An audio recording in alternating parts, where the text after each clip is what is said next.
Bonjour, bienvenue à toutes et à tous sur Cocotte TV. Aujourd'hui, une nouvelle vidéo de présentation qui porte sur le tout nouveau boîtier Corsair Carbide Series 600C. Un boîtier Full ATX qui va permettre de loger pas mal de choses, ça on va le voir dans l'article. Et nous avons reçu la version Clear, donc avec les portes vitrées. Sachez qu'il y a aussi une version 600Q qui est dédiée au silence et donc avec une isolation des portes fermées. On se donne rendez-vous tout de suite, maintenant, sur Cocotte TV pour découvrir ce 600C.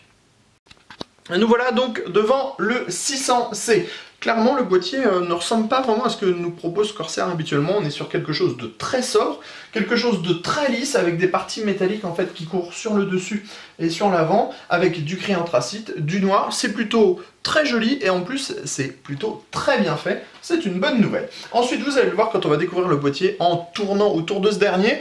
Eh bien, on va avoir pas mal de surprises et certains auront l'impression de revenir en arrière. Cependant, on donnera notre avis sur le boîtier dans l'article complet, ce qui me permettra de nous faire une réelle idée sur ce boîtier ATX qui en fait est en reverse ATX avec une alimentation qui se remonte en haut.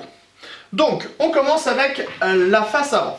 La face avant, on a donc cet acier qui est gris anthracite avec le nouveau logo de la marque ici, avec seulement les 3 petites voiles. C'est très bien fait, c'est très joli, c'est assez bien réalisé. Donc, on a une petite porte ici, donc que l'on ouvre comme ceci en tirant. Tout simplement, on voit, elle bascule bien sur le côté, là, donc elle ne vient pas buter. On peut bien l'ouvrir et derrière, on a 2 baies 5,25 pouces. Alors, on le voit, il y a un système de cinématique qui vient en fait repousser la porte comme il faut. Hop, et voilà, elle vient se fermer comme ceci. On a des aimants à l'arrière, donc pas de problème, elle reste bien en place. À l'arrière, on l'a vu, à l'arrière de la plaque avant, là on voit, on a des grandes ouïes d'aération ici, mais aussi ici. Ça permettra à 2 ventilateurs en 140 mm d'aspirer de l'air frais, le tout est filtré. Alors, normalement, on devrait vous dire, on va commencer par le côté droit. Donc sur le côté droit, on a un panneau entièrement noir. On le voit, hein, le boîtier il est relativement haut. On vous donne la hauteur, on est sur 535 mm de hauteur. Donc du noir sur le côté, belle peinture, bien appliquée. Ici on le voit, on a la grande ouïe d'aération. En dessous, on a des pieds avec des rubbers en caoutchouc. Ah, on va tout de suite passer à l'arrière, puisqu'on va faire le tour un petit peu l'envers, puisqu'on est sur un boîtier de type reverse ATX. Et justement, dans le haut, on va trouver l'alimentation. Donc, on a un support qui est amovible. Comme ça, on retire le support, on glisse l'alimentation à l'intérieur du boîtier. Et ensuite, on vient refermer le tout pour installer l'alimentation. Ensuite, on a les slots d'extension. On en a 8 avec des caches ajourées. On a une grille d'aération. Ici, un emplacement pour un ventilateur en 140 mm ou 120 mm.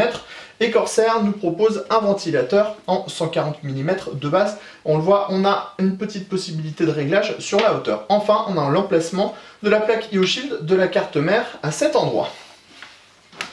Si on passe sur le côté droit, on va trouver la porte, donc avec la fenêtre et tous les reflets que cela comporte.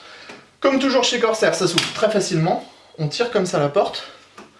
Pour la retirer, on la soulève et la porte est enlevée.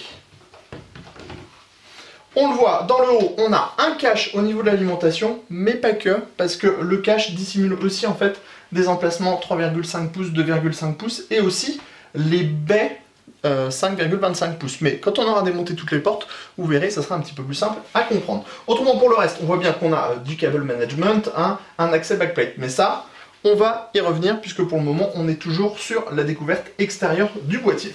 Alors en parlant d'extérieur, on va passer sous le 600C.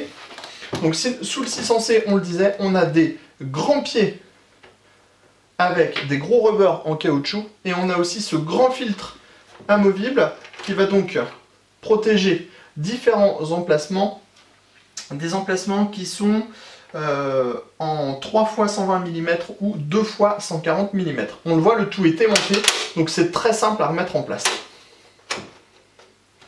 Hop, voilà, comme ceci. On en profite pour découvrir la partie supérieure.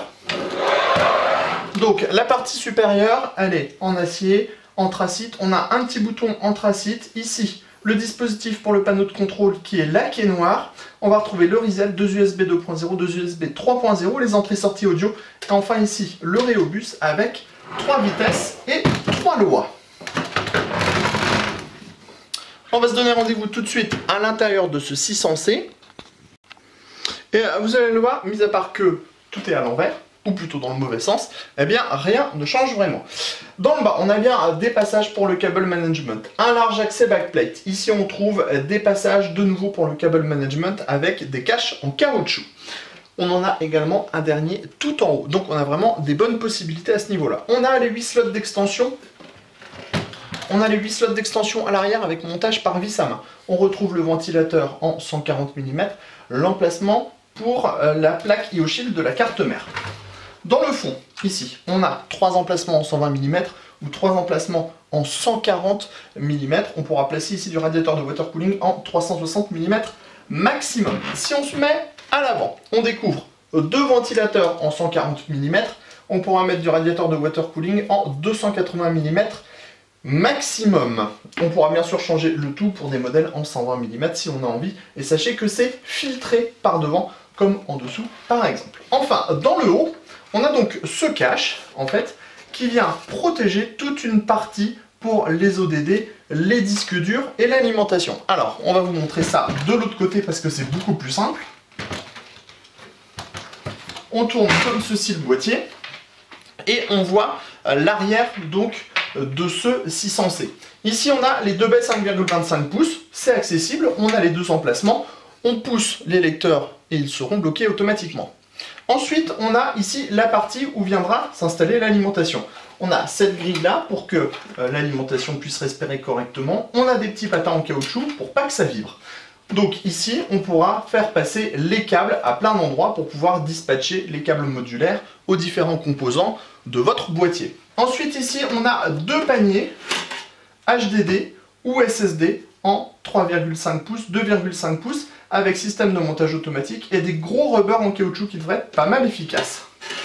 Donc on en a 2, on les monte par derrière. Ensuite pour les SSD, on a 3 nouveaux modules additionnels. C'est pas compliqué, on prend le SSD, on le pousse comme une cartouche de jeu vidéo et le SSD est fixé. On a bien des passages partout et on a une bonne épaisseur à l'arrière du plateau de la carte mère pour pouvoir justement passer tous les câbles. On aurait préféré probablement avoir 2 petits caches ici, histoire que ça soit bien raccord à tous les niveaux.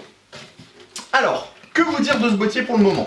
Eh bien, clairement que ça nous change des productions actuelles, puisque on est sur du reverse ATX. Le reverse ATX, on en voyait chez Silverstone, pas mal chez Liandli, mais assez peu chez Corsair. Donc, il va falloir qu'on teste tout ça pour vous dire si ce boîtier, qui sera quand même vendu 149,90 €, vaut la peine d'être acheté ou pas, tout simplement. Sur ce, on vous dit à très bientôt sur Cocotte TV et sur cocotland.com pour tous nos articles.